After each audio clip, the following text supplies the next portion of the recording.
Alrighty, oh my gosh, this is the second episode of the Image Breakdown, and I am super pumped to have the absolute wonderful and gorgeous Kim Von Coels with us. Hello. Welcome to the School of Light, Kim. Now, this is a Thank little you. different because it's the School of Light, but you are our teacher for the next 20 minutes or so. And when I think about you and I think about your work, I reckon you and I could be brother and sister. You remind me of myself in so many ways. You are full of energy. We've met obviously, but you are just this, well, hang on, that's weird because I'm not, but you are just gorgeous, beautiful mother, stunning artist. You're gorgeous too, Dennis. And I am absolutely stoked to have you with us. So, yeah, the idea of the idea of the Image Breakdown is I have gone through artists that I respect and love, and I've picked out images of theirs that I think that people watching this will benefit from. And so I'm going to pop the image up on the screen at the moment, and I'm going to bring it up over here so that I can see it nice and big. Now, Kim, this image, like all of your work, is absolutely incredible. But before we get into that, I've got a couple of quick questions I want to ask you, and I'm asking this of everyone because they're things I think that everyone will get something from. When you're light painting, can you describe to me what a positive feeling, like, do you talk to me about something positive that happens to you when you paint? Everyone who does light painting can relate to that feeling when you have messed around in the dark and you don't know what you're doing, especially because I've never worked with live screens or Olympus or anything. Everything I do is literally nothing until it's finished. And that feeling when you walk behind the camera and you see it and it's a success is just so satisfying. It's like, especially because a good image takes a few attempts, at least a few attempts. Sometimes it takes several nights of messing around and experimenting before you're like, right, that's it, I've got it. And that feeling after you've done 10, okay, yes, but, and then you go there and you're like, oh my God, I did it. It's like, it's just ultimately satisfying. I imagine it's similar to like when an artist has finished a painting and they step back and they go, oh, I know that's a lot more work and a lot more time consuming, but it's a similar kind of, it's satisfaction, it's accomplishment, it's achievement. It's just, you know it if you've experienced it. It's almost indescribable, but it's just like that. It's like you've captured, you've got that moment and you've got that thing of, yes, I did it and it's good. Yeah, I'm getting goosebumps just thinking about it because I know that feeling so desperately. And of course, there's nights when it gets hard, right? Like you go out. Yeah, there's nights when you don't get it at all. There's nights when it just does not happen. In fact, sometimes there's weeks when it does not happen. But when it does happen, and then also you have nights where it happens over and over again, and it's like, oh. Yeah. Well, especially when you're out, you spend a lot of time with other people. I mean, when you are painting, you spend time with other people, and that's always. For me, that's a big part of light painting. When I started, I photograph people, and I find it really difficult to take light painting photographs that don't include people. I have to think outside of my usual thing. So for me, it started of me going out with a group of my friends and us experimenting together. A lot of my friends are kind of artistic in themselves, performance art, like modeling, creative, costume. You know, it was like we all brought something to the table, and it always started as, okay, let's all go out and do something, and it became something, and it's always gone on from there. But so if I'm going to go take a photograph, I mean, nowadays it's a little bit more honed in. You know, I have a couple of key people who I work with creatively in terms of assisting me. Phil Fisher, who you'll definitely know, and then a local chap called Dominic Bell, who I work with a lot. Yeah. Just people that I know understand what I'm trying to achieve, have a understanding of how it works, and don't mess about. Sometimes you kind of have people that want to do stuff and they want to learn stuff, and it's like, it's fine, but because they don't know the ins and outs of what's going on, it's a little bit more difficult to get that perfect image. It's like the difference between a night of playing and a night of experimenting and doing and creating something new. There's like two differences in the nights out. Nowadays it's like either the social, hey, let's go mess around, there's going to be 10 of us, we're going to go to this field and we're going to do this, or there's going to be, right, Dom, I want to do this image, or Phil, that's what happened with this image that we're talking about. I was like, Phil, I have this idea, I need you, let's go and do this. All right, so let's cut to the image. So a couple of things before we get into it. So as with all of these, Kim's, what do you call it? Your art project is called Crumble Creations. Well, it's the Crumble Empire. Oh, sorry, Crumble Empire. Shit, sorry, my bad. Crumble Creation. No, that's all right. That's my Instagram handle. It's Crumble Creations. But yeah, no, the Crumble Empire is just something that developed out of various other art projects, and my house being a bit of a social hub, and it turned into the Crumble Empire. Yeah, and we're going to link to that below. And if you are watching this and you are a light painter, you need to go down the Kim Von Coels rabbit hole, because it is deep. It is deep, and it's not just light painting. There's all sorts of things in there. I know. Oh, I know. Yeah. Okay, let's look at this image. So, this image recently won I think it was the May lightpainting.com prize. What was the category? Wings. Wings. That's right. It was too. And look, here's what we're going to do. The image is up on the screen. It's a mind blower, Kim. Absolutely gorgeous. There is also quite a comprehensive tutorial you have done on how you created it, which is unbelievably kind. Oh, that's no problem. Yeah, but what I would like you to do is give me a pretty brief synopsis of the idea, a bit of the execution. Break it down for us. All right, well, I kind of sporadically go to Jason's light painting page and look what the theme is and see if it inspires me. Sometimes it's kind of things like calligraphy or something that I'm not really that great at. And then other times I'm like, oh, I know it. And the thing is with wings is it's such a huge subject within light painting. You know, everyone's doing wings. It's like a thing, whether you do it with a pixel stick or a Magilight or with blades or with, you know, whatever. It's wings is a thing, light wings. And I knew, I was like, people are going to see this and they're all going to do the same thing. Yep. I was like, there's going to be a gazillion light blading wings and I'm going to do it different and I'm going to do it better. And I just knew, because I do a lot of work with stencils, I've been mainly studio stuff. I haven't worked with it much on location, but me and Dominic, who I mentioned before, we do something called stencil portraits, where I photograph my friends with just a face-on portrait, a stencil and a fabric behind them, and I get all the layers in the exposure. And I was like, right, let's use that technique and take it onto location and mix it with Phil's things of specialism, which is lasers, which he kind of inspired me to work with a lot more. That's where I got that from. So I called Phil up and I got Natasha, who's the model, who is the best model you could possibly. She's one of the originals. The first time me and my friends got together, she was there. She's been there the whole time. She is so reliable. She will get up at 4 a.m, stand in ice cold water for an hour without a coat and not complain. So I was like, Tasha, I've got this idea. I need you. We're going to meet Phil. We're going to go to this quarry and we're going to do these wings. So off we went. And I cut the stencil specially. So I know Jason likes you to create an image for the competition, and I was like, right, I'm going to do that. So we went specifically to create this image for this wing competition. And I cut the stencil before we left. I wanted to bring it with me to work today, but I left it on the side. It's about an A3 piece of card, which is black, and the wings are probably about A4 on it. Yep. It's quite big.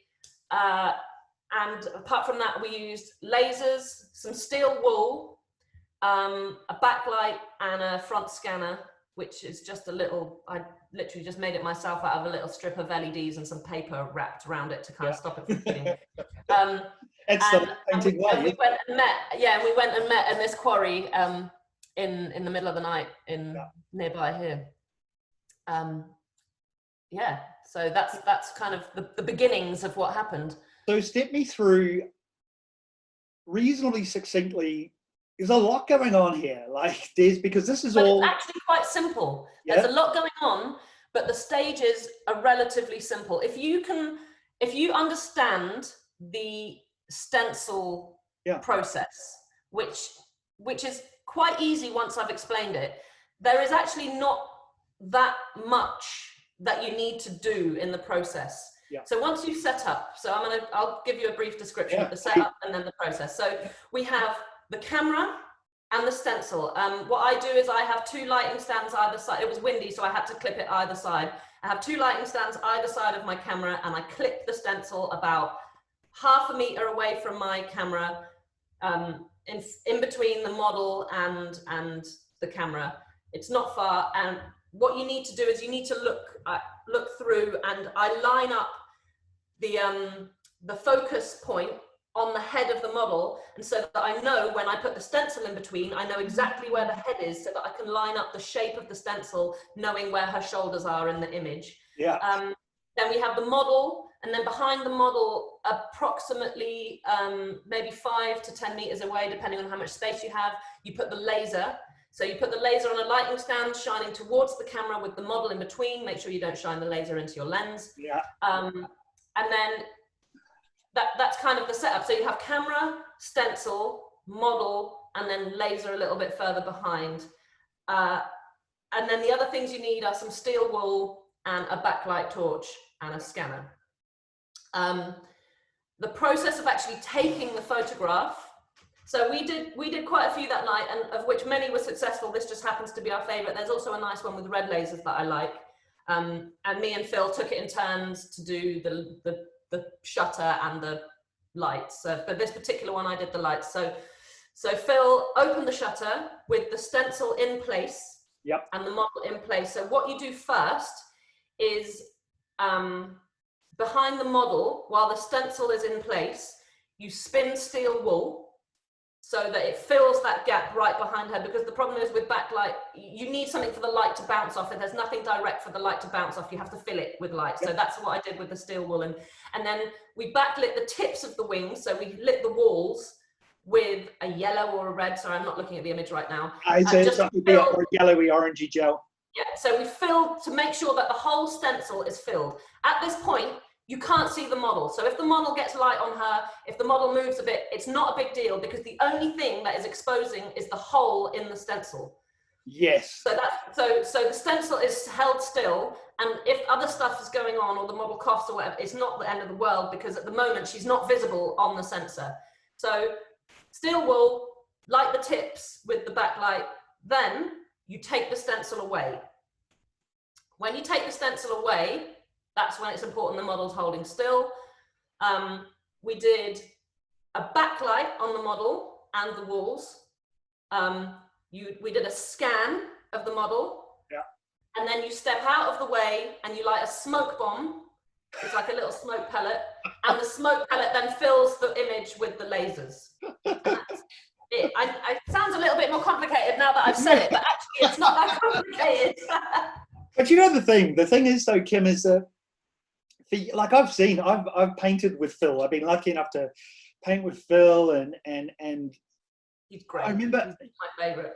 Like you guys go, yeah, it's not, it's not that, but it is. It is. The astonishing thing is, and for those people looking at this who have never done this type of light painting, this is all a single exposure, right? So there's no. Oh, yeah, 100%. It's a single exposure, and we can't see the progress on the screen as it goes. The screen, it's like you start the photo and it's dark, and you see nothing until it's finished. Yeah, which is. Lasers is a little bit. The thing is with lasers is it's because of the amount of smoke. Smoke is uncontrolled. You can't control exactly what the wind's going to do and how thick the smoke is. So the thing is with the laser is it's a little bit hit and miss to get under or overexposed. It happens quickly that you don't have the right amount of laser, which is why it's good to have a load of smoke pellets, because you're likely to have to do it at least 10 times. I think we did this shot 20 times that evening, and it took several hours. Yeah, that's so I'd say 20 exposures is about, we were there for around 3 or 4 hours altogether with setup and takedown and stuff. One of the things I'm doing with the School of Light on the YouTube is I'm breaking them down into categories, and I have beginner and experienced. There's just two. This is an experienced one. It is. And someone asked me recently, they were like, so what makes it experienced? So what's the difference between beginner? And often it's not the image, it's the amount of, like you need to know what the hell you're doing with this, but it's the amount of time it takes. Like if you spend a whole night on an image like this, that's pretty dedicated. Now, there's a couple of technical things with the image that I want to point out to people that are looking at it, and I've just noticed it. There are a couple of little hot spots, right, where the steel wool looks like it's hit the wall. I've looked at this image today about 5 or 6 times, and I've seen it online. I've only just noticed those things. And what that says to me is something that I reckon is really important in all art, all photography, and especially in light painting, is that stuff doesn't matter. When you look at this image, not at all. no, when you look at this image, it attacks your senses, because you don't need to break it down to its smallest elements, because it blows you away with it as a story, as a total piece. And I think, you're right. Your model is just she's killed it. If she spent 3 hours with really good, and you guys, she's in her picture though. She gets her picture. She's like, I want to wear this dress and I want this image. So she gets her things from it. Look, I think it's gorgeous. I think it's an amazing photo, and it's really nice to know Phil was there, causing trouble. I couldn't have done it without Phil. The thing is with Phil is he knows what I want to do. He knows the process. Yeah. I mean, for other people who want to try this, I really recommend trying out the different elements first. Don't go in and be like, I'm going to do all of that at once. Play with steel wool, play with lasers, play with stencils. Once you've figured each of those elements out, you can put them together. If you've never worked with steel wool, or you've never worked with lasers, and you've never used a stencil, you have to figure it out first. I mean, stencils, people think it's complicated, but actually it's, once you've kind of clocked it, it's a really simple process, and it's 3 relatively simple processes put together, and it's the putting it together and remembering the little things you have to remember for each, that you only learn through doing it. There's no way I can tell you, I can tell you a million times, you put the stencil out, then make sure you focus the model before you do the stencil, and then you do, I can tell you that a million times, but until you've done it 10 times yourself, it's not in there, So if you want to try something like that, where you're mixing several different light painting elements, I recommend you try each element alone first, messing around with them, maybe even without a model, get a statue or a lamp or a thing in your garden and just mess around. A stencil doesn't have to be complicated. You can literally cut 3 triangles out of a bit of card. It doesn't have to be fancy, just so that you understand it. You don't have to cut them yourself. You can get laser cut stuff super easy nowadays. It's like a tenner. I get most of my stencils are cut by a local graffiti shop. I send them crop circles and they turn it into a stencil for me, and I pay £15. It's nothing. I pay, $30 or whatever. It's really easy, and you just, and size. I know Mark works with smaller stencils. Some of my stencils are literally yay big. Yeah. And you just move them towards or away from your camera in terms of how big you want it. Just play with it. Again, lasers, it's a simple process once you've clocked it. Try it a few times. You'll get to know what your camera and the sensor does with the smoke bombs. Steel wool, play with it a couple of times. There's a million tutorials on steel wool. I think stencils less so, and maybe lasers less so, but they are out there. People do this stuff. Well, we're going to link to the tutorial that came with this image. Oh, yeah. Because it's beautiful. It's perfect. Now, I am obliged to just very quickly talk about steel wool. If you live in Australia or any other dry country, Den says, don't be a dick. Yeah. My mum lives in Portugal. We never use steel wool in the summer. You never use it anywhere where there's anything dry. You don't use it in a wooded, in winter in England in the woods, fine, everything's damp and moist. But literally, it is fire. You are playing with fire. That particular location is concrete. Yeah, totally. You can see that. Be aware, steel wool will burn stuff. We've nearly burnt down Natasha's cabin doing exactly that. On the decking outside, the steel wool sprinted inside and then suddenly set the rest of the steel wool alight, and I nearly burned our house down. So yeah, steel wool is fire, so be aware. Yeah. Alrighty, so look, we're going to wrap up. I just want to touch on a couple of things. If you are watching this and you are someone that is interested in light painting, but Kim is one of those incredible people that lives in our community that is not just a stunning light painter. I'm going to link down below but I don't really. You just need to go to, it's Kim Bowles. Kim Von Coels. No, but my website is thecrumbleempire.com. That's right, the Crumble Empire. We'll link below. Now, I was just on your Crumble Empire website, and I want everyone that is watching this to go to the Crumble Empire website, and I want them to look at, I think it's the Projector series and the Studio series, right? Well, water portraits is my current favorite. Water portraits and the Projector series are what I'm working on. I'm really sorry, it hasn't been updated in a while. You know I have a love for water, and you do, but your water's outside, mine's in my bath. Yeah, so I want everyone to go and spend some time on your website. I don't often say that. Normally people want to point us to, social media and bits and pieces, but you're Only up on social media. The work that you do with humans, Kim, it's astonishing, and and particularly for all the reasons that these people will realize when they get there. A lot of your work is tricky to put onto social media. Yeah, that's an understatement. I get banned all the time. Yeah. Hint. Yeah, it's gorgeous, and you.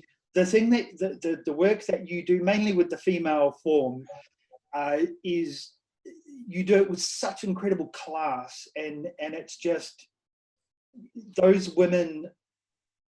I don't know what to say. People will see when they go. I just want to point out, for me, it's really important to not edit an image so that the people in the image realize that they are that beautiful without anything happening afterwards. I think a lot of people assume that things need to be changed in post for them to be able to look like that. But what I do is I photograph normal people. None of the people I work with are models. They're all just people I know. They're friends. They're people that have heard about what I do. They're just normal people. And it's about how you do the image. And that's how they are. I haven't changed anything. Like we were saying with the hotspots, I don't do any posts. Even if there's something that's not perfect, I'm like, I have to live with it. It's also laziness. I'm very lazy. I don't want to work on the computer. But yeah, it's all, everything I do is 100% in camera. I think occasionally, if I can be bothered, I might change the levels a little bit to kind of adjust the contrast. But that is all that I do is achievable with just your camera and lights. You don't need to have any knowledge of doing anything on a computer afterwards. Kim, you're amazing. I know life for you is pretty busy. You are, you don't need to look too far to realize you are an incredible mother. And I have so much respect for you for that. And you're a beautiful artist, and you're such a magical part of this community. And I'm very grateful that you've taken this small amount of time to share such a beautiful image with us. I feel honored that you asked me. Oh, well, here's the thing, and I'll record this. You're going to be back here a few times. Thank you, darling. Peace. Cool. Beautiful. Bye-bye. I hope you enjoyed this visit to the School of Light. Don't forget to subscribe to the channel. I'll be adding videos all the time. Head over to the Light Painting Tool Shop at the website. There's a huge array of tools I've made there for you to take on your light painting journey. Peace.